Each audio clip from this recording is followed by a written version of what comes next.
Eric Cool. Simon, I appreciate your time, man. It's been a while. Been a big fan of yours. I did a promo video. I didn't put it up yesterday, but I'm not crushing. I don't. I'm not weird for the guy. I'm telling. I'm not. I'm not that way. I do wear your shirt quite a bit. I was gonna leave the house the other day. I had the broke agent shirt on, not the just sell it. Thank you both for both of those shirts, though. That was great. I didn't Of expect the other course, one, you've been but a stringent supporter of mine for a while, so yeah. you And deserve a couple I t-shirts. was going to a 50th birthday party, and Uh-huh. my boys said to me, "Jimmy, you're not going to wear that out. Like, come on, how embarrassing!" I'm like, "Dude, you don't get it." And plus, I'm broke agent too. Right, right. We're all Yeah, broke agent, baby. the broke agent logo shirts don't sell too well because I love not them. too many people want to rep a brand that says, "Hey, what's up? I'm a broke agent." But the I other love shirts, it. they definitely help with the marketing a little bit. No, I absolutely love it, man. If you can't be Yeah, self-deprecating, then yeah, I love that anyway. So, tell us a exactly. little bit about how you got started, why you got started. Hey, if you tell me you started out because you're disillusioned with real estate, I hear you, man. I've been in the business for 25 years, but tell me how. And I appreciate all the work that Wes did when it was the two of you. I don't know what Yeah. whatever happened there, but it was such a great idea and a branding exercise, and then to poke humor at. The realtor's always the one at the end of the bar getting around for everyone. Shots on me. It's payday type of thing. So, how did you get started Yeah. on it? So I started at the Laugh Factory Comedy Club actually as a marketing assistant. I don't know if you guys have the Laugh Factory up in Canada, but it's basically one of the most famous comedy clubs, and that's kind of when I started writing jokes down and taking note of kind of funny, awkward social interactions.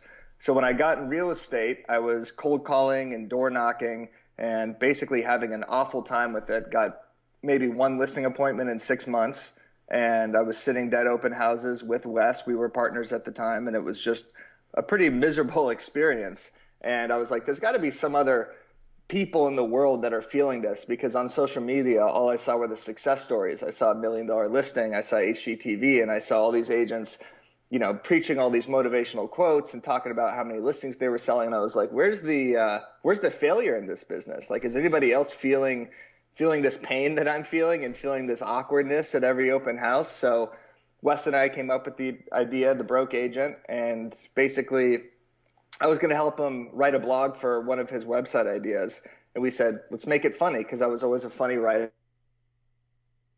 on social media, started tweeting, started downloading on Instagram, Facebook, pretty much everything. And it picked up steam really quickly. And now it's pretty popular brand. So So, that's pretty much how I got started. obviously, I want to know what your claim to fame is, and hey, I want to be your student, especially for my commission coach thing, because I mean, you know how tiring it gets. It would be nice to Yeah. make some money and still have some influence and care about what's going on in the industry. So the commission coach is my little baby. But how do you think it took off? Now I know you've got some great content, but did you have some big accounts, some influencers retweeting you, or how did it catch fire? Absolutely. Yeah. Yeah. So we got validation pretty much, I think, like 3 or 4 days into it. Tom Ferry either retweeted or reached out to us or reposted one of our pictures very quickly. So that helped to pick up steam. Ryan Serhant from $1 Million Listing reposted one of our pictures. But a lot of it was kind of the nitty gritty work that we did to build the audience, whether it was liking photos, following, unfollowing, commenting back, DMing, getting in engagement groups. Like, there's a ton of work that actually went into it, that wasn't necessarily just organic growth.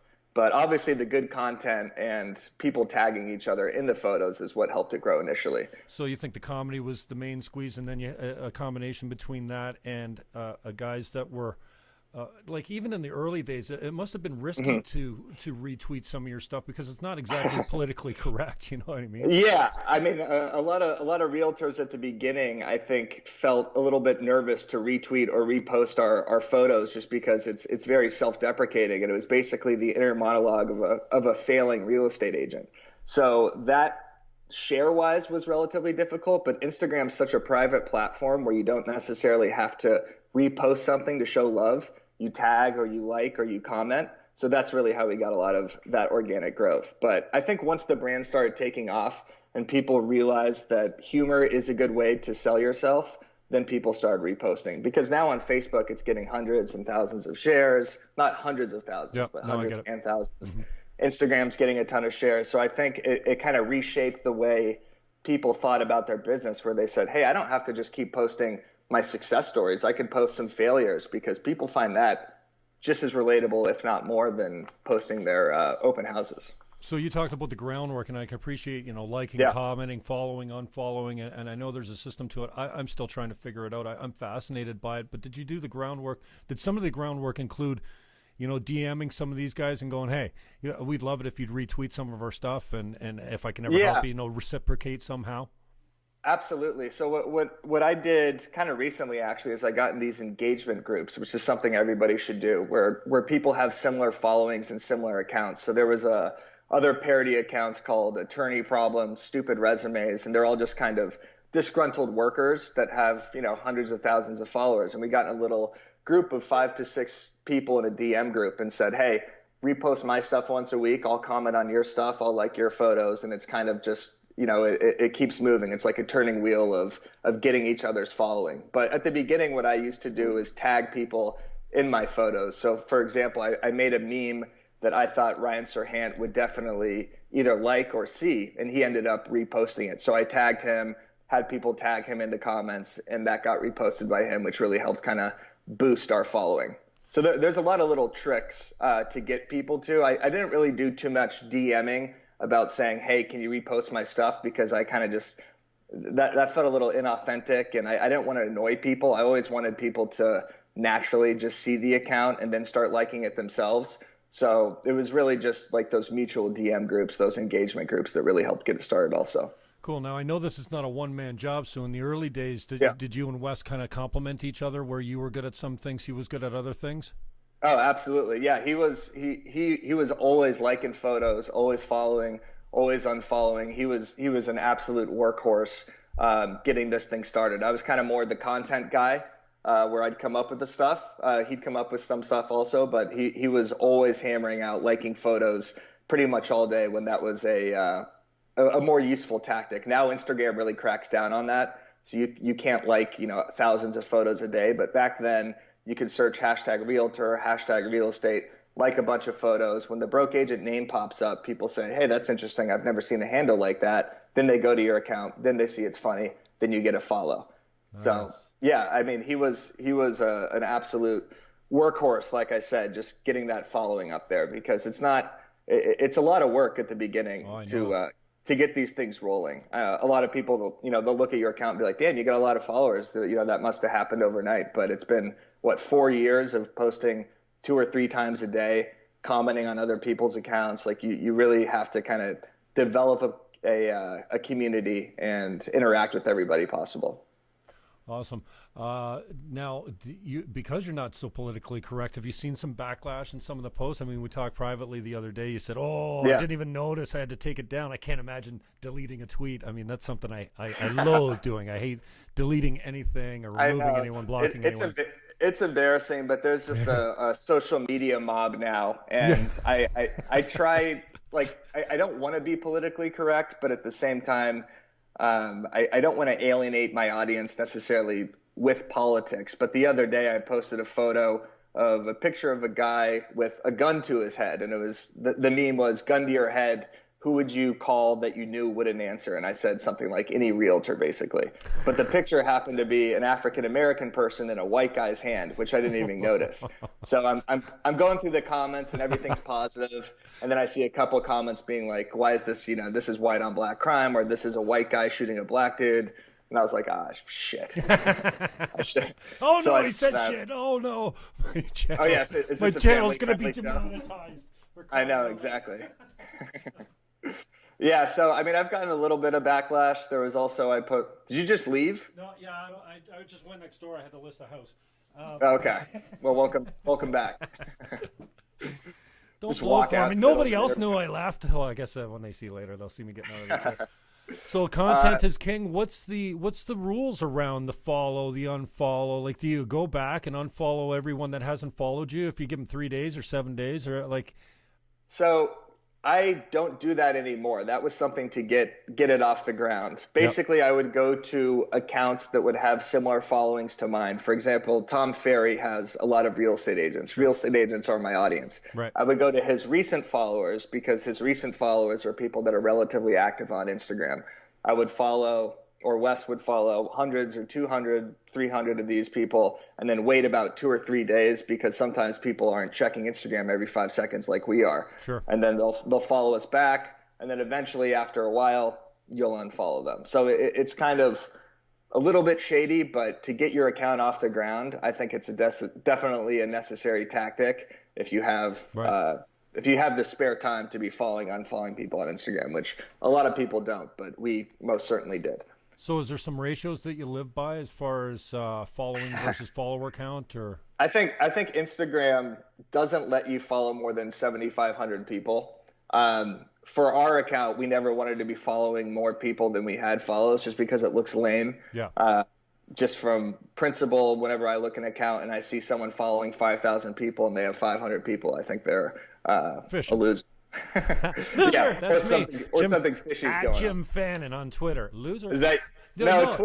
Twitter's different though. Twitter, you have to follow people. Yeah. Now on the Twitter, that's interesting, because it was 2 years ago I found this awesome little Google extension. Okay, and it claimed to be able to unfollow me from all the people that I was following. My feed was garbage, right? And I don't even find I'm at the same count now, and I don't find that it's garbage, probably because I'm in a different political mindset, and what I'm seeing speaks to me a little bit more.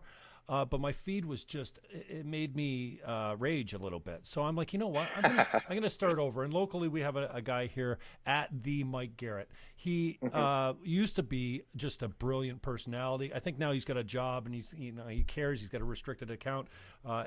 Anyway, I found this application, or this whatever it is, this extension on Google that would take me down to 0 followers. I went for a shower. I came back. I had 0 followers. It was the coolest thing ever. And then when I started with Mike Garrett. Again, just 1 follower, and then I built it slowly. At that point, I had 2,800 followers. Over the next few months, I lost almost 1,000 of them.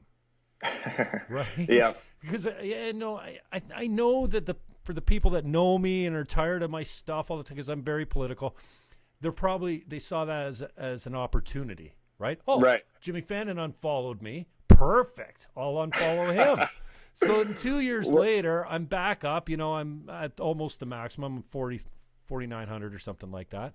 And I still haven't reached the 2,800 of my all-time high. So I'm like, what the? Now, I'm not working it as much, and I'm not being strategic, but I'm frustrated by it, because it's just, it takes a lot to get to pay off.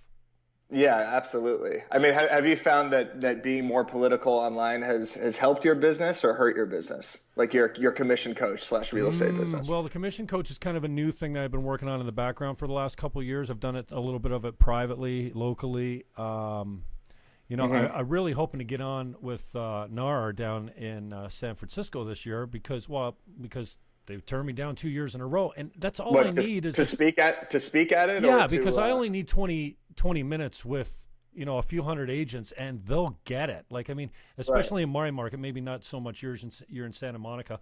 I think out in California a little bit, you've got the regular rate at 3%. You've got a few discounters, and that's it. It's not, but we started at 25 years ago when I got in the business. Then the discount came in quickly after I got in. A lot of people saw it as, cheap money. I saw it as being blackballed, because when everyone's offering a half point more than you, well, what do you think if we have the option and it's going to cost us $2,500 to show your house opposed to everyone else's? So I'm still stayed passionate about that. So a commission coach is kind of new, and I haven't really built it that much. Now, I wish I could tell you I saw a drop off. My business couldn't get any worse. Let's put it that way. Okay. For the last 2 years, I've been obsessed with building commission coach. I do a little bit of real estate in the background. There's almost an election I won't stay out of. I've stayed out of the last 2. I just declined the federal election this time around, so I'm proud of myself. The regional elections, I said no to. Because you mean you personally running for office? I run for 10 times, almost 10 times as a Green Party candidate. The last time around, I ran as none of the above. And is a Green Party candidate in Canada different than the Green Party in America? No, pretty much the same left-wing ideology, tax bads, not goods, which, I'm still socialist in that way. I think we need a little bit of socialism, but unfortunately the ideology of the left has got me so wrangled right now. I can't identify with the left at all. I don't know who red-pilled me, But that red pill almost killed me, man, because I'm very loyal. I've been a Flyers fan since I was 5. As a result, I'm an Eagles fan as well, only because like the Flyers were great when I was a kid. When I finally turned my eyes to football, Randall Cunningham was there, and I stuck with like I'll never change teams. And I didn't realize that I was also loyal to my ideas and my beliefs. So coming off things like capital punishment, I used to say, yeah, torch him, like kill him. He's a piece of crap. Get rid of him. Now I'm like, you know what? I don't think man has the right to take anybody else's life. You know what I mean? Right. On abortion, I don't know where I fall on it exactly, but I know that these late term abortions are nuts, man. You shouldn't be able to have an abortion at 9 freaking months. Anyway, so I wish. I'm sure that gets me in trouble because I'm certainly not afraid to pull the trigger. I have an opinion. And there's half of the people out there that don't agree with me that will say something, and the other half that do agree with me, they're not saying, "Hey, way to go, Jimmy. I'm going to call you." And you know what? In 25 years, I finally, about 5 years ago, got a call from someone. I said, why did you call me? They said, "Oh, well, you're my Green Party guy. That's awesome. You sent me an email a month ago." That's once in 25 years. So, no, it hasn't helped. And you're probably right. I just saw. I think Tim Pool was saying today. Yeah, you look like Tim Pool right now with Come that hat. on, man. I like Tim Pool. I literally thought that you were trying to be him with that. You got the mic and everything. Now you just got to talk about. I got a white head, man, and it's freezing Twitter cold. Censorship, and you'll be good to go. But Tim Pool says, "Oh, you want to be a YouTube star, eh?" Well, I've been working 16 hours a day, posting 7 videos a day, and today he said on 3 different channels. Like, it's hard work. I'm just one guy, and I got to do a little bit of real estate here and there too. But so yeah. Are you posting your commission coach stuff on YouTube consistently? No, I just know what I did. You don't need an audience of a NAR audience for 20 minutes. You have YouTube right there that has every audience member you could possibly want. You could do YouTube ads. You could DM people to promote it. You could pay me to promote it. We could figure something out, but just post on YouTube consistently 2 or 3 times a day, once a week. Start slow, and you'll really get your message out there. Do the right tags. I mean, if you want to preach commission coach, that's your audience right there. You got Facebook, you got Instagram, you got Twitter. You no longer need to get physically in front of an audience, and that will probably lead to you physically getting in front of an audience if you're charismatic and you're articulate on YouTube. Excellent. And so you'd recommend like a few posts a day, shorter clips, things that are watchable, catchy titles, good tags. Yeah, exactly. I mean, do a 2 or 3 minute YouTube video every single day on it. Break it down on Instagram. Do 30-second teasers. Say, hey, link in bio, watch the full video. If you got a Twitter account of however many followers you have now, start tweeting that stuff out. Facebook, you have these tools at your disposal now where you could really tag the right people and reach the right people. And Facebook ads right now are so inexpensive. You could really hit the specific demographic. I'm boosting every post on Facebook now, and it's been really beneficial for growing my audience. So you got all the tools. I would just keep pounding away, and you're good on the mic. So. You sound like a student of Gary Vee. He's so up with Facebook ads, and I'm the guy he talks about when he says, "Oh, so you tried a Facebook ad and it didn't work, and you went, oh, screw that." What I mean? It doesn't mean that Facebook doesn't work. It means your ad sucked. So, and this is kind of what I ran up against at one point. I've got Jim Fannin. That's my YouTube channel. I've got 3 or 4 separate Twitter accounts. My personal account, the Commission Coach, Team Niagara. There's some different accounts. Well, you'll know because they retweet all your stuff all the time. Like, oh, there's 4 retweets in the same second. Those are all my accounts. I appreciate that. And so I wondered, when I started rolling this, like I've got a decent following on my personal Twitter page, on my YouTube channel, but then I thought, do I mix Commission Coach in with that kind of stuff? Or do I build a brand new platform, trying to build a brand new identity and keep it separate so that people aren't going, oh, well, this guy's he wants to build the wall, so forget him. I'm not dealing with Commission Coach. Yeah, I would keep your personal and your business separate. I guess if you're very political on your personal, just because you would be turning away half your audience. But I mean, I keep my business and my personal separate. I have like a rogue Twitter account that doesn't even have my face on it, where I could actually follow everybody politically who I want to. Yeah, I mean, I don't know, whatever works. Like, you want to attract the people that you like also, you want to work with people you like. But I think the name commission coach is catchy. It's got alliteration. I think it's a good move. Just stick with that username. Try to build that one up. Awesome. Well, I appreciate your support there, and I will take you up as far as being a student or paying you to influence or something. I just gotta go sell a house so I get some money in my pocket. But and that's the thing, man. You take your foot off the gas in this business, you know what happens, man. The car just stops. And it doesn't stop for a minute. It stops for 6 months. So when I take a year off, I didn't take a year off, but and it's just a matter of changing the focus, right? So I'm focusing all my attention on building the website, on writing the scripts, on working out how it comes across, on trying to build some humor in it. My presentation and commission coach, I can make into an hour presentation with no trouble, especially if I'm talking to an agent. When I'm talking to my clients, it's about 20 minutes. But and then I taped it out all full. Like when I looked at it, it looked like 20 chapters. I'm like, oh shit, I got to write a book because it looked like yeah. So you could do an ebook that you release in portions and that you have people pay for. I'm doing an ebook on social media right now. I think that an ebook is very simple. You do a Word document, throw some cool illustrations in it, and say, hey, $10 if you want to learn how to never reduce your commission, or whatever what you're saying is. Well, yeah, it's basically 7% on the. I take 7 and I give 4 to the selling broker, and when it's like in your market, it would be a solid full point above everyone else. And I tell my clients, hey, listen, if you get something close to full price, would you pay an extra point? They're like, hell yeah, I pay 5 extra points. Like, you're never going to get me full price anyway. They never expect to get it. But my point is, like, when I listed all this stuff out and then I did a mono read for my camera, I went, this is boring as shit. Like, how do you make a commission conversation entertaining and funny? Like, I'm a funny guy, but writing comedy is something completely different, man. It is. I don't know how you would necessarily make that entertaining, but you want to make it palatable to your audience. So you don't want to sit there and read something for 20 minutes. So I think if you release these kind of minute-long videos, and for all realtors want to do is make more money, get more leads, and you're teaching them how to make more money. So it doesn't necessarily have to be ridiculously entertaining or funny. Like, if the content you're producing is actually helping these people and they're saying, hey, I'm getting an extra point on my commission because I watched this guy's videos, they're going to tell their friends about it. So I would just keep pounding away at it, man. You'll eventually reach the right people. The right person will retweet you, the right person will comment, and then you'll start building your Rolodex. I appreciate that. So who have you been helping? Can you talk about the people that you've influenced and helped out that, that it's worked out for you, that you have helped build the brand? And then I'd like to go, if you've got the time, like to go back and, for the newbies that don't have an account yet, like how would you start doing this right off the bat type of thing?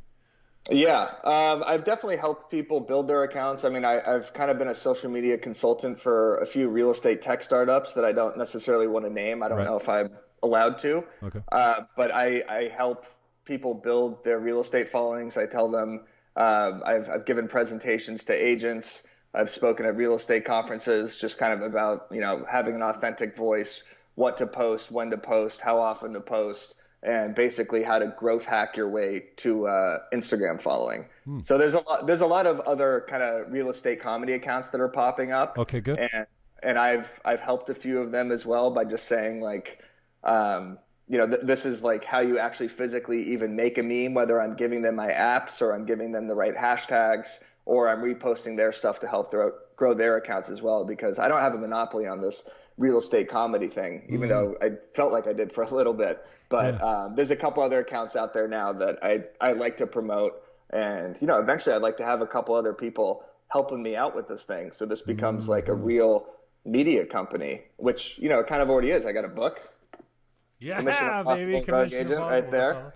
Awesome. I got merchandise, I got videos. So it would be great if I had another creative mind in the kitchen that's like, dude, let's do a video on this topic. Let's film this. Let's make funny 1 minute long Instagram videos. Like, I want to make content that's longer form and scripted. Like, I'm over the memes and the text videos. Those are quick hitting and those go viral, but I like, not viral. They go, they get shares on real estate.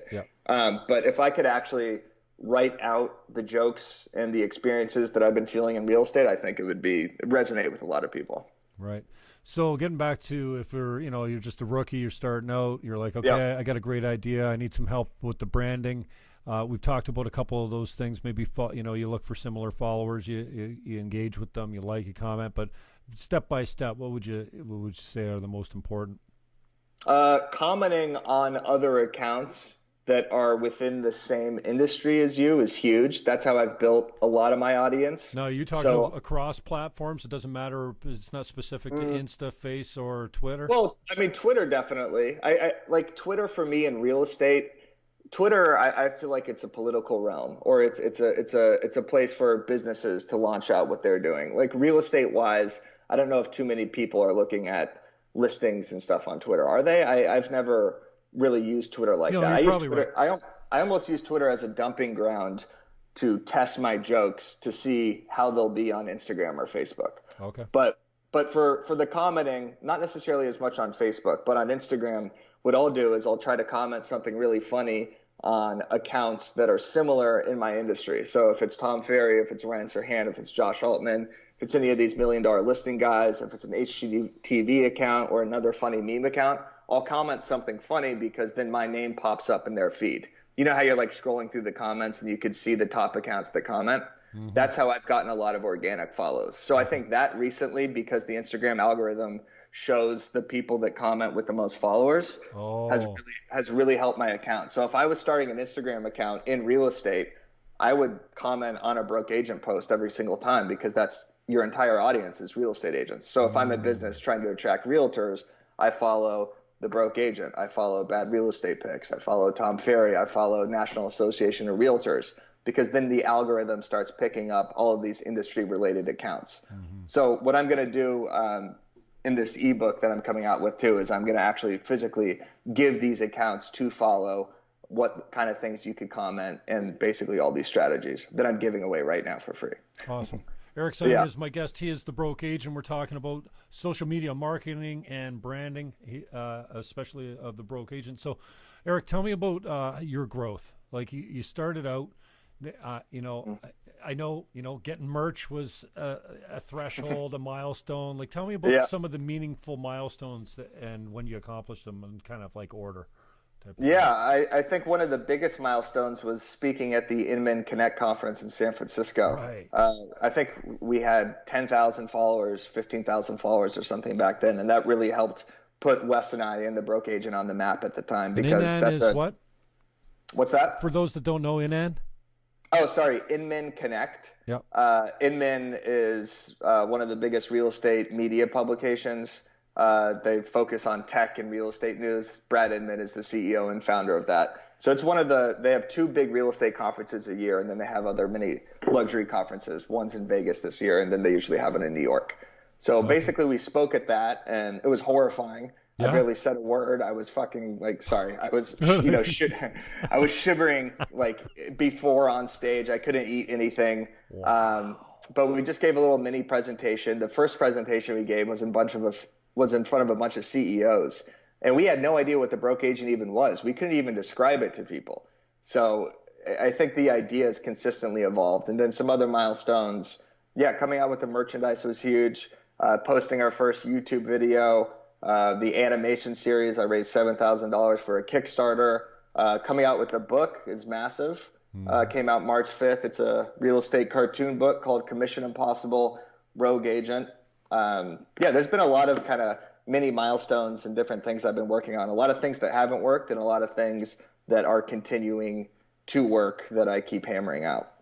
So is it your goal or aim to be out of real estate and have broke agent just provide everything you need for whatever? God, absolutely. Are you kidding? This is the whole reason I started this. Who wants to be a realtor? Damn it! I know. I am ready. But the problem is the real estate feeds the content. So if I go a couple months without a sale, or I go a couple months without actually like contacting a client, or hopefully not a couple months, but then I have to keep looking back and looking at the jokes I've written in the past, or repurposing old jokes to new memes and stuff like that. And it's like I need to keep doing real estate to keep the content going.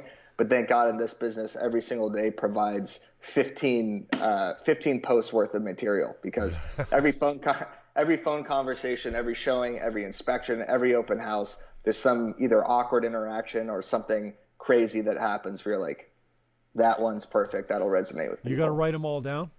I write them all down. So I have a little, note place on my phone, and then I organize them by category, whether it's inspection, open house, showing, cold calling, door knocking, lead generation.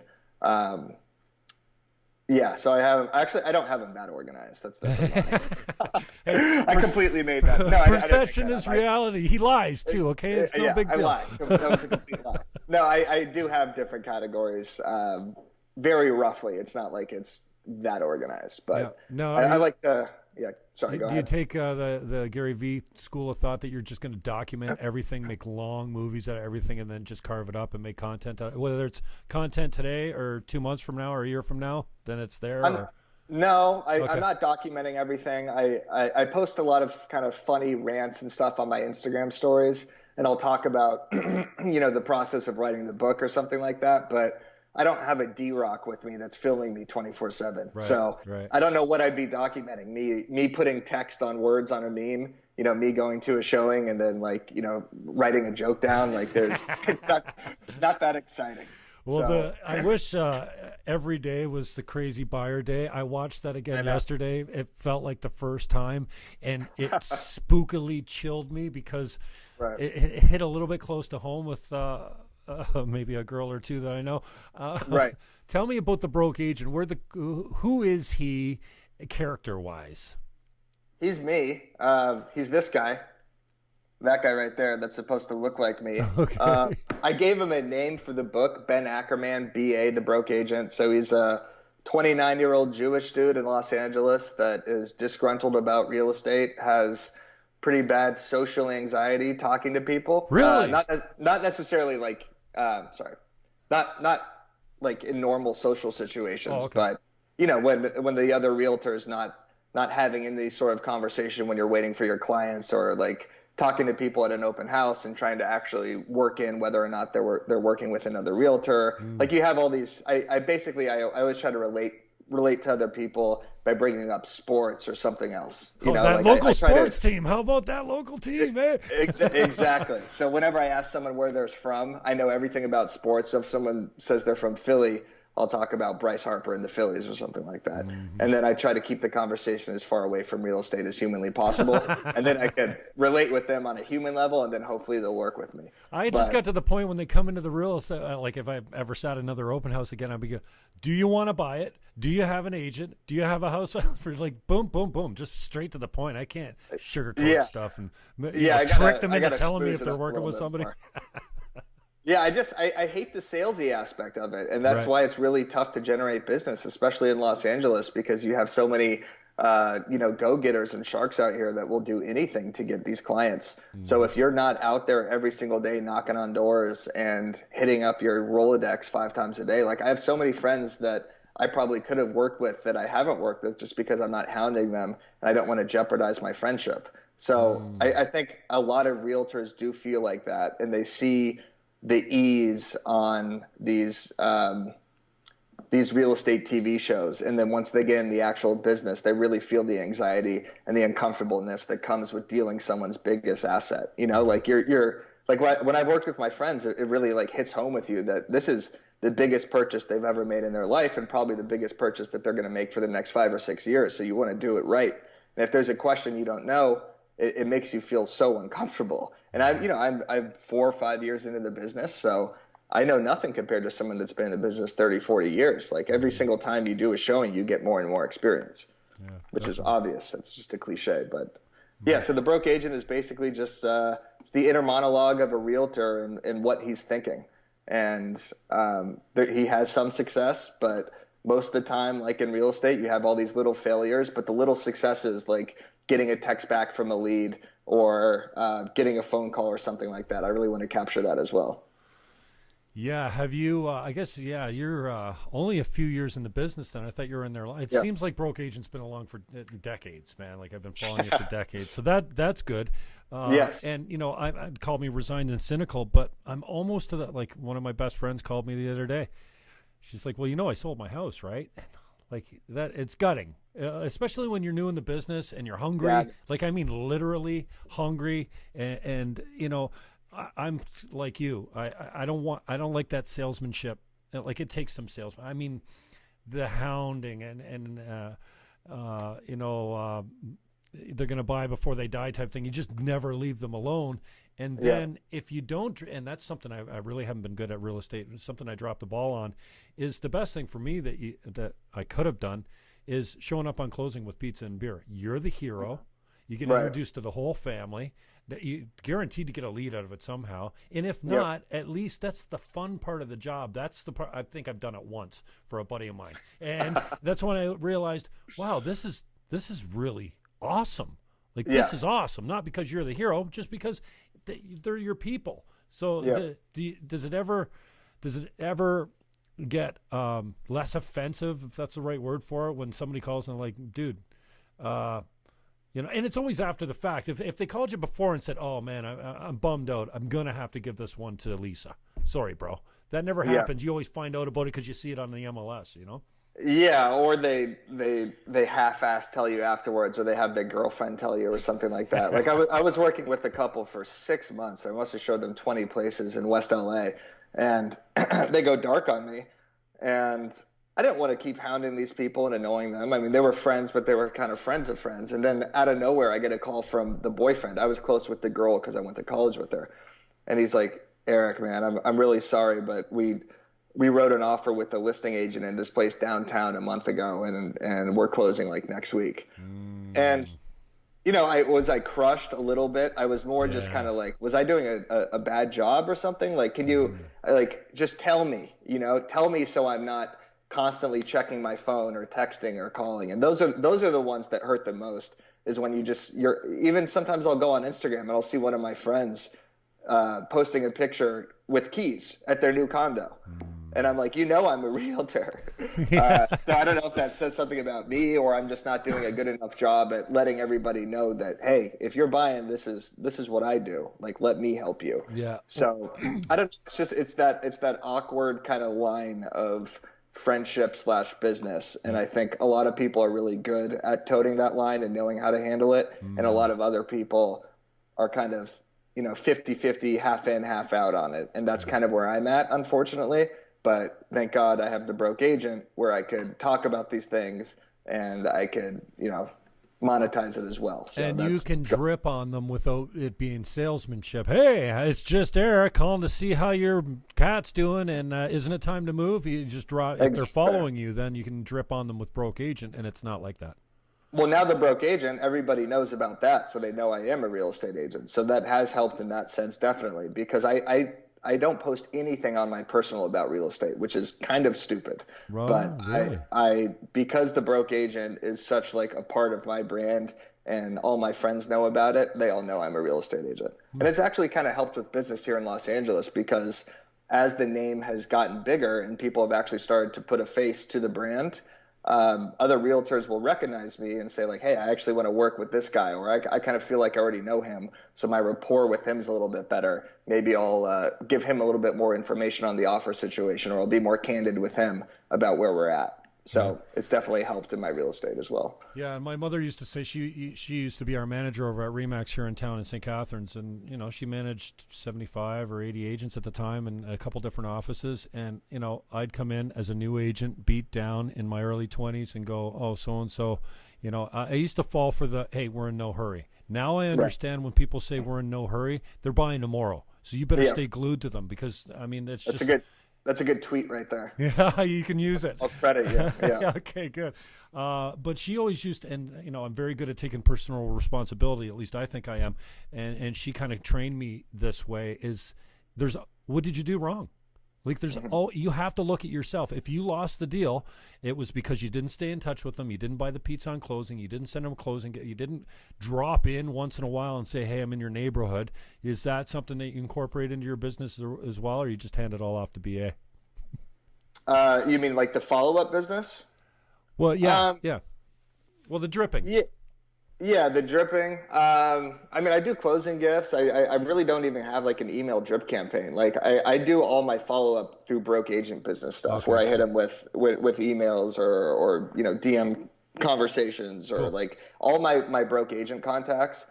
That's what I basically use as my business. So everybody there I'm keeping in touch with constantly, whether it's a conversation over social media, email, or phone calls, because I've met agents, influencers, and whoever across the country, and that's really like helped my network. But real estate wise, I need to be doing more of that. The people that I have sold houses and condos to, I need to continuously be in touch with them, but a lot of them are my friends that I'm just talking to regularly anyway. Awesome. Yeah. All right, brother. I want to respect your time. We've kept you almost an hour now, and I appreciate that very much, man. It's been a long time getting you on here, but I appreciate your time. You're a star to me, and the humor. I mean, there's nothing you can't do with humor, and the self-deprecation is absolutely sexy. I know it's kind of like an anonymous character in some way, but just on your way out, any advice that you've got for even established realtors that maybe have a social media account or just saying, hey, I saw Eric Simon today. Geez, he's done all right for himself. I want to turn, because we did talk about how this branding really has helped your personal real estate business as well. So any small tips that you could give on the way out would be great. I think posting the failures every now and then is really helpful for people to see. There's an agent that I recommend everybody follow named Jason Cassidy. He's a successful realtor in San Diego. I met him at a conference a couple years ago. And on his stories, he'll post emails of himself getting rejected for listing appointments. And it's really authentic, and it really resonates with realtors, because it's just like, yes, that's what happens a lot more consistently than the other emails. Right. And it makes him seem more likable, that it's not just sold, just listed, open house, picture of me smiling with a massive key. Look at my new Lamborghini. Exactly. Motivational quote, car. Like, it's just this nonstop feed of just nauseating promotion.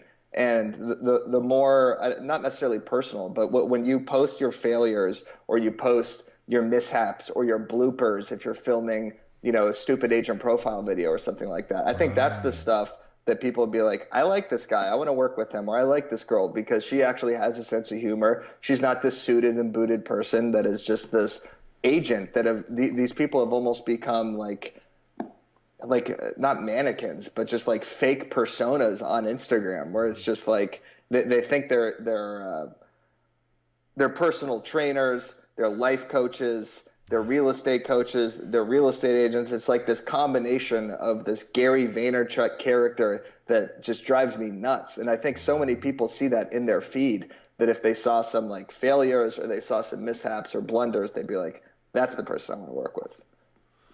Awesome. That's good advice, huh? Yeah. That's good shit right there. Pulled that one out of my ass, but I thought that was good. Oh, so always so self-congratulatory. That's awesome. Exactly. Brother, appreciate the time, man. I want to touch you up another time, and maybe we'll put a little bit more thought into it. I was just happy to get you. I'm a little bit of a fanboy. Thank you, and I appreciate that. I'm glad. Well, hey, we've been in touch for a few years. Yeah, you built it, man. And it's all you. Yeah, absolutely. So I mean, hey, so you're doing something right with your contact. You got to keep fostering those relationships. So if there's other influencers that you want to get your commission coach stuff out there, keep doing what you're doing with me. Awesome. you've always been funny. We've talked a couple times on the phone. Yep. You're sharing my stuff. You're interacting with me on social media. So if you did that with some other, dude, I called you out. I did a whole video with the broke agent shirt on. I'm like, I'm chasing, dude. Come to me, come give me a. And you're like, oh, I missed that. I'm like, you fucker. I know. Sorry, I don't check all the notifications, but well, hey, you must have a lot of them, man. Here. And yeah, I appreciate the humor and stuff like that, and the B-roll stuff too. Making yourself vulnerable. You're right, man. People love that kind of stuff. They want to see the makeup. They want to see you when you first roll out of bed and you stub your toe or something like, yeah, the B-roll stuff. So that's awesome because, I think and maybe you're over this, but I always got caught up in that whole idea that, no, I'll wait till the website's perfect before I launch it. Well, you know what? You fix it later. Make a few dollars first, and you'll have the money to fix it, or pay someone to fix it. You don't have to worry about it. So if you keep waiting for everything to be perfect, you're never going to put anything out there. I mean, with this book, I even think there's like a couple typos in it, but it's just like this was a year or something in the making, and I was just like, we got to just put this thing out here. Yeah. And it's a great cartoon. I recommend people buy it. I got to promote it a little. Yeah, absolutely. TheBrokeAgentBook.com. Check it out. It's 200 pages of a real estate cartoon drawn by Eric Lee. I also recommend following him. Real Estate SquarePants. He does funny, sarcastic real estate comics. Okay. And it's got praise from Tom Ferry, Ryan Serhant, Sam Reel, and it's cool. So you wouldn't recommend picking a war with these guys? Yes, Mike exactly. Ferry himself told me, good luck. We can't even talk about commissions because it's illegal. Like, I mean, I probably shouldn't say that, but hey, it's a fact. And the guy's old school, and I respect him. But, I came from the old school. I did Mike Ferry too, but I'm a Floyd Wickman guy. And he's still kicking around. But he was Sweat Hogs, 25 years ago when I got into business. So and the book is a full story? Yeah, it actually is. So, I mean, you could pretty much open it. It's a coffee table, bathroom, whatever book. But you can pretty much open to any chapter and then read it from there. But there's also a story arc from basically the BA getting into the business to him completing his first deal. There's a love interest. There's office characters like the annoying title rep, a nagging seller, a buyer that never buys. All these kind of characters that are reoccurring in every real estate agent's life. They're in this book. Where's highly recommend. Just before I go, personally, where's Stick come from? Eric Stick Simon. Stick. I was very skitty in high school, my freshman and sophomore year, so everyone called me Stick. Everyone still does call me Stick. So really, yes. I call my brother Idiot Stick, so it's just Stick for short. Once in a while, brother, appreciate it. And where can people find you on social media? At The Broke Agent on everything: Instagram, Facebook, Twitter, YouTube. TheBrokeAgentBook.com for the book. Coming out with an ebook with another Instagram account I'll mention soon, and that'll be out in a couple months, and that'll teach people how to gain followers on Instagram without even telling them what to post, just kind of the growth hacking strategies that we talked about today, and it'll be really useful for realtors. So pretty excited about it. Awesome, brother. I'm going to take your advice. I'm going to become a broke agent student, and at some point I might just show up in your town and say, dude, I'm here. Let's go for a pint. I don't know about that. Yeah. I'll be in town in your neck of the woods one day, but I appreciate the love. I think if I could, sorry, one more thing. If I could somehow wrap education with humor, I'm not going to teach people how to sell real estate because the broke agent, obviously that's kind of contradictory, and that's not something I ever want to do. But if I could help people somehow get leads through humor, whether it's sharing my content, wearing my merchandise, or reading the book or reading the ebook or something like that, then that's the best possible thing. Education wrapped in humor. I think that's kind of the next step for this. But yeah, The Broke Agent on everything, and appreciate you having me on. It was great. Hey, I love you, brother. I love your work, and it's been very entertaining for us, and it's it's just a pleasure to open up the feed and see something new from you.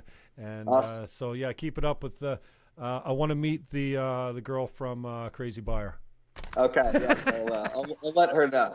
He is Eric Stick Simon. He is The Broke Agent. Catch him on all social media platforms, and we'll touch base with you soon. I appreciate it, Eric. Thank you, man. All right, later, man. Cheers. How do you work this thing? How do I sign off? All righty, man. That was good. Thank you. All right, man. We'll talk soon, and we'll touch you up. Send me the links. Okay. And I'll repost it on Twitter and stuff. But I gotta go to. You gotta go make some money. It's already 11. Yeah. I gotta go. Sorry, brother. Peace out. Love you.